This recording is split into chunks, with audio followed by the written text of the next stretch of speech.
akan ada ego raksasa di balik kebajikan kita. Hati-hati, banyak orang yang kelihatannya sedang melakukan kebajikan, tetapi dia tidak sadar. Sebetulnya dia sedang ngasih makan egonya sendiri. Egonya bukan menjadi kecil, tapi egonya semakin membesar, semakin meraksasa. Apa yang terjadi? Dia akan menjadi diri palsu. Karena dia akan mengidentikan diri dengan egonya sendiri. Makanya hati-hati. Kekudusan yang dikerjakan dengan kepura-puraan sia-sia. Maaf ya. Kan kita ini ingin dipandang suci kadang-kadang oleh orang berpenampilan suci. Pakai pakaian yang menurut orang pakaian itu suci. Betul? Padahal kesucian tidak bisa dilihat dari pakaian. Suci itu di sini. Kalau pola pikir kita sudah selesai. 3 ciri kesucian. 1, kita sudah tidak serakah dengan yang kita ingin. 2, kita sudah tidak benci terhadap yang tidak kita ingin. Yang ketiga, sudah bebas kita dari kegelapan. Lampunya sudah menyala. Kalau 3 sudah dicapai, suci. Ciri orang suci, pola pikirnya suci. Dan orang yang pola pikirnya sudah suci, tidak pernah terjebak oleh baik buruk. Tidak pernah terjebak oleh benar salah. Dia menerima apapun apa adanya. Sudah selesai. Makanya gampang kalau lihat orang kotor. Tersinggungan, gampang marah, itu kotor. Apapun bajumu, gak peduli bagi saya. Kalian mau pakai baju apa gak peduli. Yang penting kalau bagi saya pakai baju yang sopan aja. Kalau kesucian itu ditampakkan di baju, enak aja dong yang banyak duit. Betul? Nih kalian yang laki-laki, kalau ingin jadi kelihatan seperti wali, gampang. Ke pasar baru bawa uang 150.000. Kalian beli yang dililitkan ke sini, beli jubah. Jubah itu kebalikan dari baju. Kalau baju ini baju, dibalikan jubah. Saya tidak suka pakai jubah karena kebalik. Saya sukanya baju. Makanya ada yang tanya, kenapa katanya saya kok ceramah saya pakai baju. Saya nggak suka pakai jubah, kebalik. Supaya tambah keren lagi, tambah 25.000. Sorban. Udah, kalian kemana-mana suci kelihatannya. Kesinggung dikit aja langsung tuh binatang keluar dari badanmu. Itu orang suci.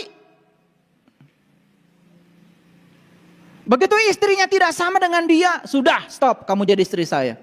Saya cari yang lain. Sucinya di sebelah mana? Dia hanya mau menerima yang dia mau. Dan dia tidak mau menerima yang tidak dia mau. Padahal di istri kita, di suami kita, ada dua-duanya. Yang kita ingin dan yang tidak kita ingin, ada pada dia dua-duanya. Kamu licik, hanya ingin yang kamu ingin. Di mana letak kesucianmu? Makanya kalau sudah berbicara aspek luar, kita ini kerap kali tertipu. Ada orang pergi ke gunung, 15 tahun, 20 tahun di gunung, gak makan, gak minum, wah cuman makan yang seadanya di hutan. Tiba-tiba datang ke sini ngajar tentang cara hidup berumah tangga. Mau kalian dengar? Mau kalian dengar? Harusnya tanya dulu, Anda berkeluarga tidak? Tidak. Punya istri enggak? Tidak. Anak? Tidak. Pernah nikah? Belum. Ngapain Anda ngasih ceramah kami? Kami lebih berpengalaman daripada Anda. Anda ini gimana sih? Nah tapi kita ini kadang-kadang tertipu karena datang dari hutan 20 tahun di sana katanya orang suci mau ngasih ceramah tentang rumah tangga. Pengalaman tentang rumah tangga nggak ada, apa yang mau disampaikan dia? Kita ini suka tertipu. Ada orang menceritakan gimana caranya menjadi orang kaya. Tinggal heula imahna. Ini kadang-kadang kita ini suka tertipu. Mau kemana? Ini mau cari apa? Cari mantra jadi orang kaya. Mau ketemu siapa? Oh, di sana katanya ada orang hebat, orang pinter. Di mana? Di gunung. Tinggal di mana? Di gunung. Rumahnya kayak apa? Gubuk. Gak waras itu. Mau minta cara kaya pada orang yang belum pernah berbisnis. Apa yang mau dikasih? Baca ini sekian kali, baca ini sekian kali, buang-buang waktu. Dan sekarang masih banyak orang yang percaya, baca ini sekian kali seluruh dosa diampunkan. Baca ini sekian kali utang lunas. Gimana sih? Baca surat Al-Kahfi katanya tiap hari Jumat 7 kali utang lunas. Tambah besar utangnya. Karena gak ada waktu buat bayar utang. Betul gak? Habis waktunya baca surat. Tapi yang kayak gitu-gitu itu masih laku. Saya bukan anti dengan itu. Betul, di surat Al-Kahfi itu ada cara untuk bayar utang. Tapi utang pada Allah. Bayar dulu utang itu pada Allah. Karena utang yang paling besar manusia adalah tidak tahu dan kenal pada Tuhan. Masuk ke dalam gua yang bisa memberikan kamu keselamatan. Kalau sudah kamu kenal dengan jati dirimu. Kenal siapa dirimu. Kenal siapa Tuhan. Semua hidupmu akan beres. Mulai dari kesadaran. Sadar dibangun, baik pasti. Tidak berpura-pura jadi orang baik.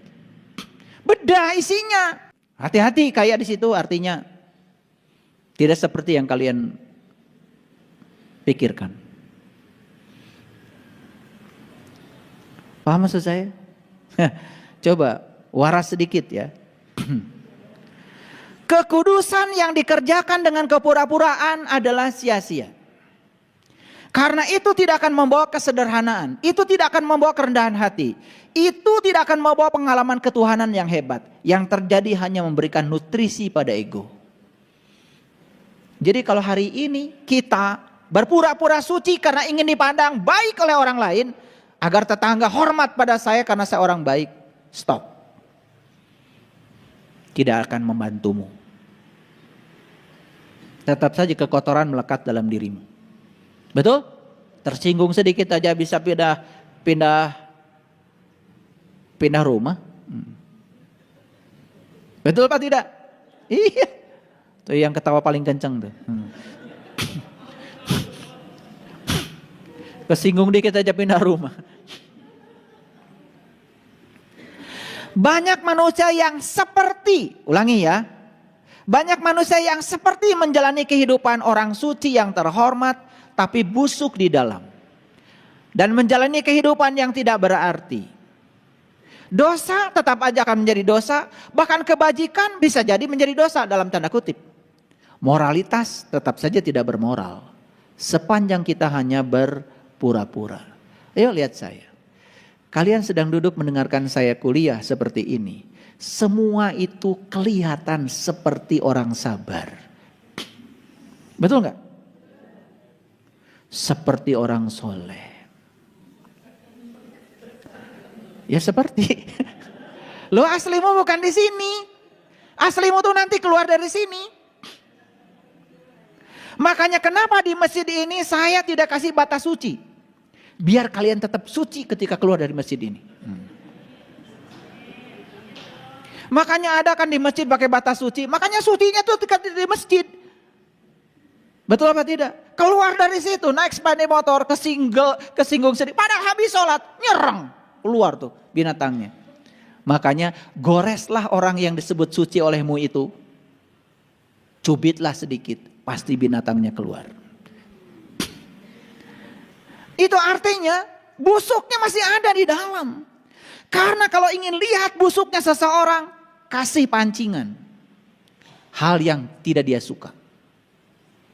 Keluar tuh aslinya. Ngerti bahasa saya? Makanya di sini semua seperti sabar. Seperti soleh. Duduknya pun rapi. Seperti senang kerapihan. Seperti. Aslinya di mana? Aslinya dirimu itu saat berhadapan dengan kontradiksi. Jadi, kebajikan tanpa kesadaran hanya kepura-puraan, hanya kemunafikan. hanya akan membuat kita menjadi diri palsu. Tidak bisa membebaskan. Sebaliknya hanya membuat kita terpenjara oleh diri kita sendiri. Aneh. Seorang ibu merasa malu ketika anaknya punya anak perawan belum menikah. Baru usia 23. Makanya cari ke sana kemari, ya. Makelar. Juru sambung, calo dan lain-lain. Supaya anaknya cepat menikah. Dan ketika anaknya menikah dia senang. Karena tetangga akan bilang kalau dia itu sukses membangun rumah tangga. Rumah tangganya baik. Padahal dia menindas anaknya sendiri. Karena cepat-cepat ya sudah dinikahkanlah anak itu dengan siapa saja. Yang penting nikah. Apa yang terjadi? 2-3 bulan bubar. Ini orang tua. Pendidikan dia ikut campur. Urusan pekerjaan dia ikut campur. Bahkan diajarkan anaknya untuk sogok sana sogok sini supaya diterima pekerjaan. Aneh saya. Kok kita berani memberikan racun pada anak kita sendiri? Anak saya, kamu mau sekolah di mana? Mau sekolah di... Anak saya yang paling besar sekolahnya di kampus saya. Tes kamu. Katanya ada jatah ya. Jatah dari mana? Gak ada jatah-jatahan. Tes. Keterima, ya udah. Itu berarti bagus buat kamu. Gak keterima, jangan minta tolong ayah. Ayah sudah menolongmu. Disekolahkan dari kecil, dibiayai dari kecil untuk menjadi dirimu sendiri. Kamu jadi apa masa depanmu? Terserah kamu, yang menentukan kamu. Bukan urusan ayah. Gitu saya sama anak. Tidak mesti menjadi saya. Karena saya pekerjaannya ngasih ceramah begini, anak saya harus jadi penceramah. Tidak. Buat apa anak saya dikarbit harus menjadi saya? Biarkan mereka jadi dirinya sendiri. Saya percaya semua anak-anak saya adalah tamu agung yang diutus ke semesta untuk menjadi dirinya sendiri. Bukan untuk menjadi saya. Makanya tidak pernah saya kecewa dengan anak. Karena saya tidak pernah punya keinginan apapun pada anak. Kecewa itu karena kita punya keinginan. Ingin anaknya seperti yang kita mau. Begitu tidak sesuai dengan kenyataan kecewa. Siapa yang membuat Anda kecewa? Bukan anak. Pikiranmu, keinginanmu. Nyalahin anak lagi.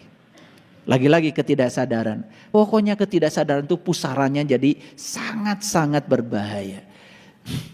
Maaf ya Bapak Ibu. Kalau dipresentasi orang sadar dengan yang tidak sadar di semesta ini. Maaf ya.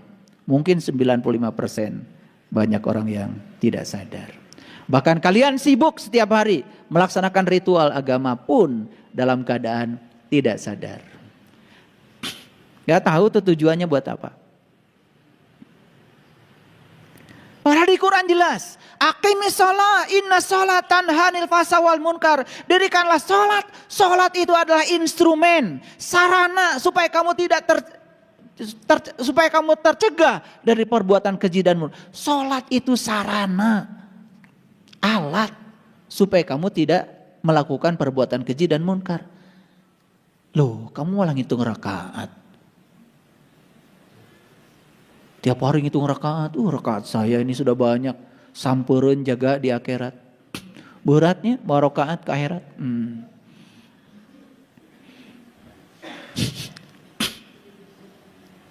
Segala teh seetik bekal kau akhirat, bekal kau akhirat. Bayangkan ya, begitu mau ke akhirat bekalnya terlalu banyak, nggak pergi tuh ke akhirat.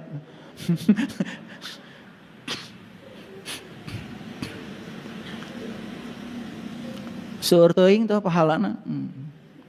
Karena dikit-dikit pahala gitu ya.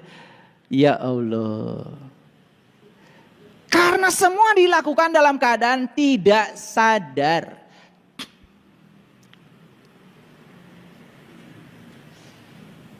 Paham sampai di sini?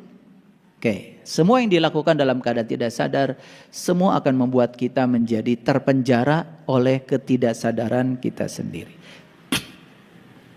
Yang dibutuhkan sekarang adalah kesadaran. Yang dibutuhkan sekarang adalah perhatian penuh.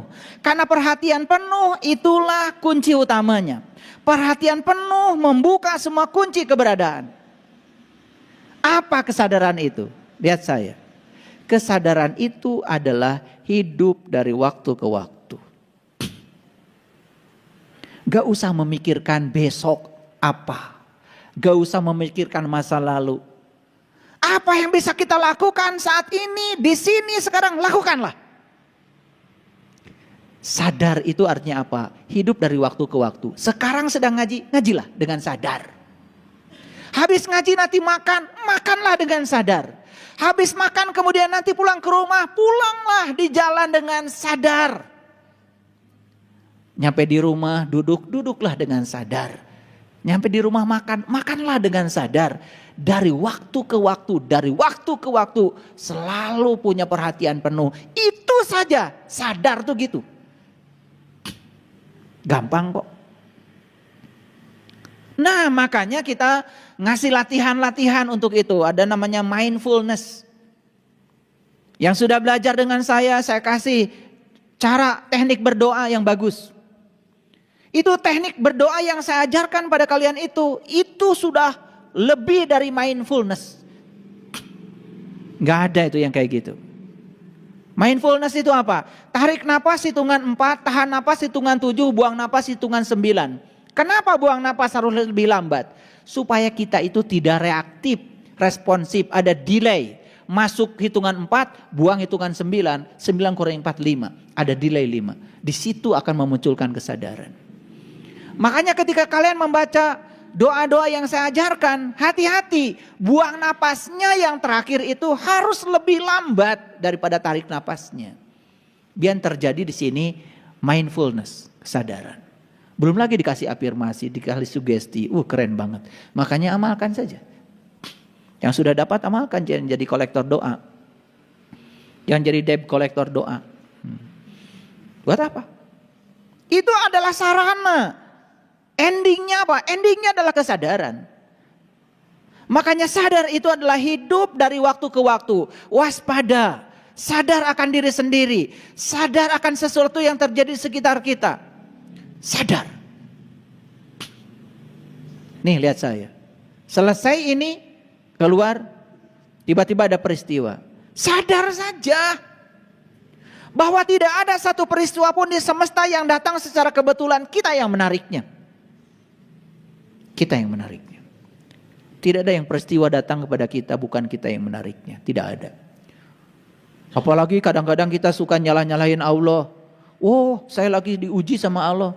Kata Allah, apa pentingnya ngasih ujian sama kamu? Emang kamu mahasiswaku, kata Allah. Ujian. Kita tuh kadang-kadang suka sok-sokan aja. Lagi diuji sama Allah. Nih yang suka bilang lagi diuji sama Allah, saya mau nanya. Kapan daftarnya? Saya nguji mahasiswa saya yang terdaftar saja, yang ada di absen, yang registrasi, yang gak daftar, gak saya uji. Masa saya tiba-tiba nguji tukang sayur, kasih soal fisika. Kalian tiba-tiba, mohon maaf ya. Kenapa bu? Saya alhamdulillah lagi diuji sama Allah. Saya nanya kapan registrasinya? Karena untuk dapat ujian dari Allah harus registrasi. Nabi Musa tuh registrasi dulu jadi orang beriman. Baca tuh di Quran surat Al-A'raf 143. Kan Nabi Musa bilang sama Allah, ya Allah nampakkan diri engkau kepadaku agar aku dapat melihatmu. Apa kata Allah? Kamu akan dapat melihatku hai Musa. Tapi lihatlah ke puncak kesadaranmu. Falamma tajalla rabbuhu lil jabal. Ketika Tuhan menampakkan diri di kesadarannya Musa. Musa itu saat itu fana. Gunung hancur luluh, kesadaran Musa hilang. Dan Musa jatuh pingsan. Pingsan di sana bukan karena Allah jahat. Masa pengen ketemu Allah langsung Musa pingsan. Sadis banget Allah. Bukan, itu bahasa simbolik. Fana, menyatu dengan Allah. Dan di situ ada kata-kata Musa. Apa kata Musa? Qala subhanaka tubtu ilaika wa ana awalul mu'minin. Maha suci Engkau ya Allah. Terima kasih Engkau telah mengenalkan Engkau kepadaku. Dan aku bisa mengenalmu. Dan inilah awal aku beriman. Itu registrasi Musa di situ. Kalian